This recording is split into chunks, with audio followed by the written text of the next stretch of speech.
Hello প্রিয়ন, আসসালামু আলাইকুম। সবাই কেমন আছেন? আশা করি ভালো আছেন। ভিডিও শুরু করার আগে সবাইকে একটা কথা বলি, সবাই ভিডিওতে একটা লাইক এবং আমার চ্যানেলটা সাবস্ক্রাইব করে দেবেন। এই যে এখানে মুরগিগুলো কেটে নিয়েছি এবং মাছ ভাজার জন্য মাছগুলোকে গরম তো কড়াইয়ে ছেড়ে দিয়েছি, বাড়িতে মেহমান আসবে। এই জায়গাতে পোলাও রান্না করে নিচ্ছি, এখন বেরেস্তা দিয়ে দিচ্ছি। পোলাও হয়ে গেছে, আস্তে আস্তে বেরেস্তাগুলো ভালো করে উপর দিয়ে ছিটিয়ে দিচ্ছি হওয়ার আগ দিয়ে। হয়ে গেছে প্রায়, তাও একটু দিয়ে আবার ঢেকে বসিয়ে রাখবো। এই যে এখানে মাছ ভর্তা করে নিচ্ছি, মাছ ভর্তাটা ভালো করে মেখে নিচ্ছি।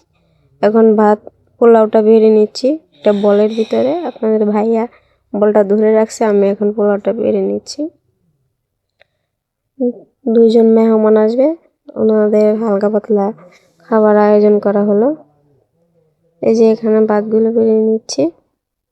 ভাতগুলো বেড়ে নিয়ে এখানে সবগুলো নিব না, অর্ধেক পোলাওটা নিয়ে নিব, কারণ সাদা ভাত রান্না করিনি, শুধু পোলাও রান্না করছি। এই যে এখানে মাছ ভাজি, আলু ভাজি, মাংসের তরকারি, মুরগির মাংসের তরকারি, মাছ ভর্তা আর ডাল। এই যে এখানে পিঠা বানানোর জন্য হাতে কোটা গুঁড়ি রেখে দিয়েছে। এই যে কলা পিঠা বানানোর জন্য এখানে কলার রস এবং গুড় দিয়ে পানি দিয়ে জাল করতেছে। তারপরে এই যে এখানে আমার শ্বশুরে এখানে নারকেল ছিলে দিচ্ছে পিঠাতে দেওয়ার জন্য।